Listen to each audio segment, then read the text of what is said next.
개처럼 뛰고 있다.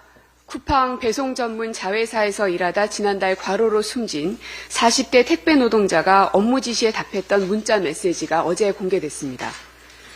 밤샘 근무를 하던 이 노동자는 주 6일 근무에 오후 8시 30분부터 다음날 오전 7시까지 하루 10시간 30분, 일주일 63시간을 일한 것으로 드러났습니다. 산재 판단 때 심야 노동의 경우 노동시간을 30% 할증하므로 산재 기준상 이 노동자는 일주일에 77시간을 일한 셈입니다. 이는 산재 인정 과로사 기준 주당 60시간을 훨씬 초과한 것입니다. 게다가 숨지기 50일 전에 물량이 급증해서 하루 평균 340여 개를 배송할 정도로 노동 강도 또한 가혹했다고 합니다.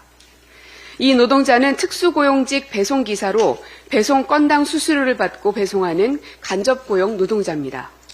따라서 쿠팡 측은 본사 소속 근로자가 아니라 배송업체 소속 개인 사업자라며 책임을 회피하고 있습니다. 코로나 사태 이후 온라인 배달 플랫폼이 호황을 누리면서 쿠팡은 6개 분기 연속 흑자를 이어가고 있습니다. 그 이면에는 심야 새벽 배송에 시달리는 노동자들이 있고 과로사로 추정되는 사망 사건이 잇따르고 있습니다. 그런데도 쿠팡의 배송 전문 자회사인 쿠팡 CLS는 택배 노동자의 작업 시간을 주당 최대 60시간으로 하는 사회적 합의에 동참하지 않고 있습니다.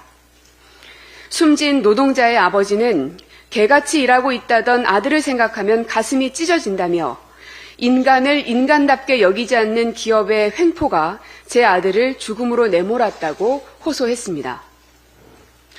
어제 저는 발달장애인 가족들이 오체투지하는 현장에 다녀왔습니다. 발달장애인들도 인간답게 살 수 있게 해달라는 절규였습니다. 이런 쿠팡 노동자의 절규와 또 발달장애 가족들의 절규 속에 최근 윤석열 대통령의 인구 국가 비상사태를 선언하는 장면이 겹쳤습니다. 마치 일그러진 세상을 보는 것 같습니다. 누구든 행복을 누리고 살고 싶은 세상을 만들어야 아이를 낳을 결심을 할 수도 있는 것 아니겠습니까? 그러나 2024년 대한민국은 장애아는 부모의 희생 아래 살아야 하고 노동자는 개처럼 일해야 하는 세상인데 대통령은 그 문제에 대해선 쳐다보지도 않는 것 같아 절망의 골만 깊어집니다.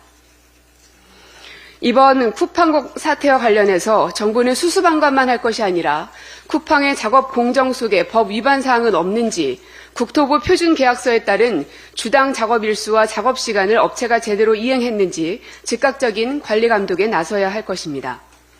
지금의 심각한 인구 위기를 극복할 수 있는 길은 누구나 인간의 존엄성을 존중받는 세상에서부터 시작될 것입니다.